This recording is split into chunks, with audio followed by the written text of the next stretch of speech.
Hello friends, இன்னைக்கு mini விலாகில் 7 வாரங்கள் காஞ்சி காமாட்சி அம்மன் கோவிலுக்கு பயணம் செய்ய போகிறோன்னு சொல்லியிருந்தேன். இது 2வது வார பயணம். செவ்வாய்க்கிழமையில் தான் காஞ்சி காமாட்சி அம்மன் கோவிலுக்கு போயிட்டு வரோம். நாங்கள் சென்னையிலேருந்து காஞ்சி காமாட்சி அம்மன் கோவிலுக்கு போகிறதுக்கு 1.5 மணி நேரம் போல் ஆகுது. ஈவினிங் ஒரு 3 மணிக்கு மேலே தான் கிளம்பணும்.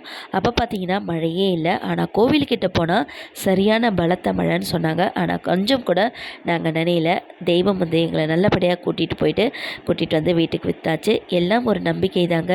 தெய்வத்தை நம்பி நம்ம போகிறோம். ஆனால் நம்ம தெய்வத்தை நம்பினா கண்டிப்பாக கைவிடவே மாட்டாங்க. நம்ம மனசில் வாழ்க்கையில் எவ்வளவோ குறைகள் இருக்குது. சிலது சொல்ல முடியும், சிலது சொல்ல முடியாது. எல்லாருமே அப்படி தான் இப்போ நம்ம வாழ்ந்துட்டுருக்கோம். அந்த குறைகள்லாம் நம்ம சொல்கிற இடம் தான் நம்ம தெய்வம். நம்ம நம்பிக்கையோட எந்த ஒரு தெய்வத்தாண்ட நம்ம வழிபாடு செஞ்சாலும் நம்மளுடைய வழிபாட்டை ஏற்றுப்பாங்க. இதோட நெக்ஸ்ட் விலாகில் பார்க்கலாம். டியூஸ்டே. பாய்.